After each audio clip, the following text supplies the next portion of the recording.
In the fall of 1903, the quiet town of Van Meter, Iowa was thrown into chaos.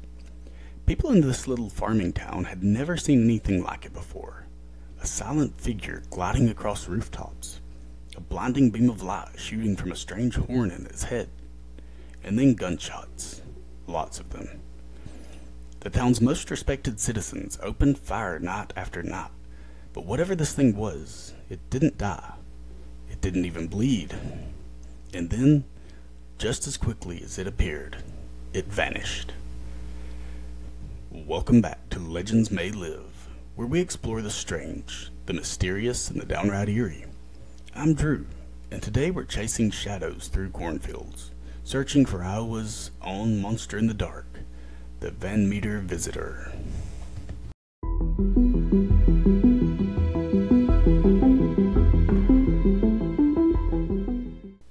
On September 29th, 1903, U.G. Griffith, a local tool and hardware dealer, stepped out of his shop, closed the door, and dug around in his pocket for the keys. As he did, he got this eerie feeling that he was being watched. He looked around, but it was late and the streets were empty, so he finished locking up, but as he turned, something on a nearby rooftop caught his eye. It looked like a large man, just staring at him, but it was hard to make out. So he decided to get a closer look to see if this was some guy, and if so, what they wanted with him.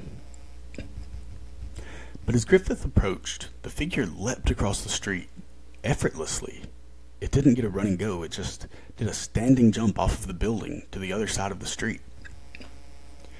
He didn't see it land, he had already turned to run for help.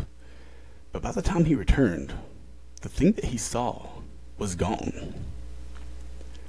The next night, another townsman named Clarence Dunn was serving his duty to guard the vault at the bank where he worked. In 1903, there was no real security system, so usually the bank manager was the security. And what they would do is stay overnight to keep watch, or they would hire a night watchman. Either way, it was a quiet night and Clarence had fallen asleep.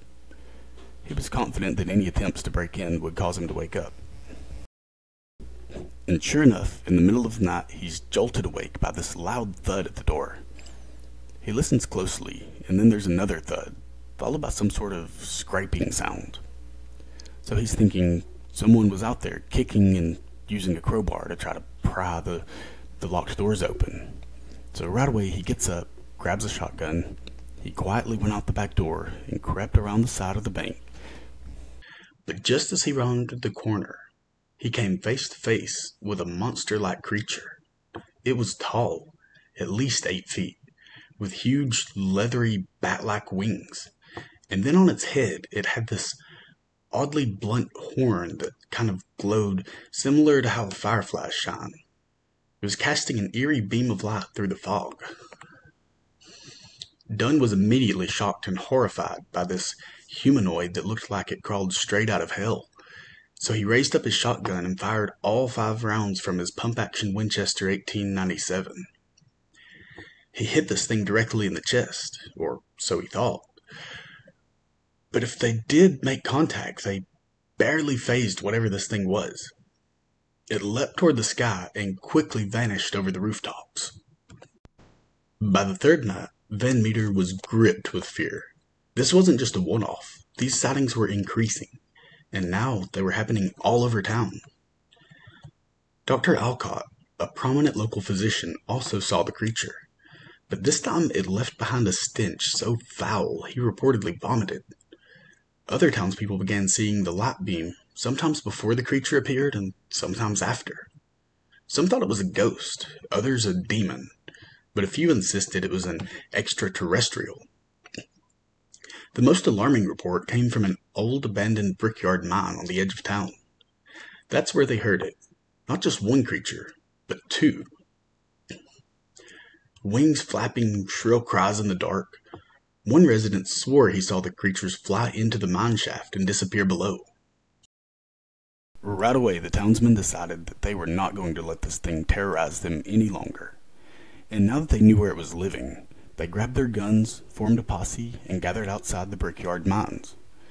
They came with lanterns, rifles, and dynamite, prepared to seal the mine for good. At dawn, the creatures emerged, both of them. They were startled by the mob and flew overhead as the men opened fire. Each man fired off as many rounds as he could at these beasts, but just like before, there was no sign of injuries, no blood or anything more than a mild annoyance. The creatures just returned and dipped back into the shaft. But when the townspeople saw that they were back in the tunnel, they quickly placed their dynamite and blew the mine shut. And that was it. The man-meter visitor was never seen again. To this day, the case remains unsolved. Some say it was a misidentified bird, an owl, or a crane. Others claim it was hysteria, fueled by rumors and fear. But none of that explains the light, or the stench, or why so many people reported seeing the same thing. There are even those who believe that the mine was more than a hiding place, that it was a gateway to somewhere deeper and darker. So what was the Van Meter visitor? A mutant creature? An alien? A misremembered folktale?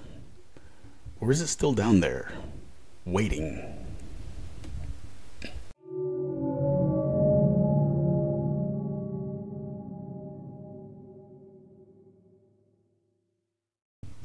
Thanks for listening to Legends May Live. If you enjoyed today's episode, please remember to like, subscribe, and share it with a friend who loves a bizarre tale. Until next time, keep a lookout and keep your eyes open, because legends may live.